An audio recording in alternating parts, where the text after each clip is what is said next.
Vous vous êtes peut-être déjà posé la question de savoir comment, en cas de litige, seraient interprétés les termes que vous utilisez dans une lettre d'intention. Faire ses meilleurs efforts, apporter tout son soutien, prendre toutes les mesures nécessaires, faire le nécessaire, faire tout le nécessaire. Le champ lexical est relativement vaste en la matière, mais les termes utilisés ne peuvent en aucun cas être choisis à la légère. C'est ce que vient de rappeler la 15e chambre de la Cour d'appel de Paris dans un arrêt du 22 janvier 2009. L'engagement litigieux consistait, en l'espèce, en la promesse d'une société mère de prodiguer les meilleurs efforts pour que sa filiale dispose d'une trésorerie suffisante, lui permettant de faire face aux obligations contractées auprès d'une banque. Alors que s'est-il passé? La filiale concernée a déposé le bilan, n'a pas pu rembourser la banque, et la banque s'est alors retournée contre la maison mère pour lui demander le remboursement du montant de la créance.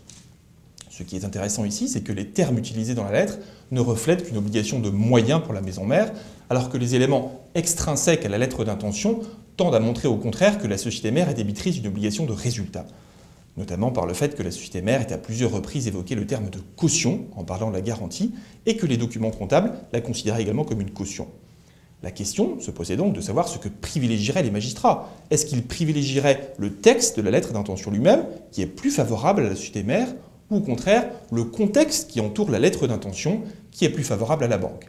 Eh bien, les magistrats de la Cour d'appel de Paris nous rappellent à cette occasion, dans la droite ligne de ce que jugeait la Chambre commerciale de la Cour de cassation le 20 février 2007, que la nature de l'obligation contenue dans la lettre d'intention ne dépend que des termes employés et non des éléments extrinsèques qui l'entourent.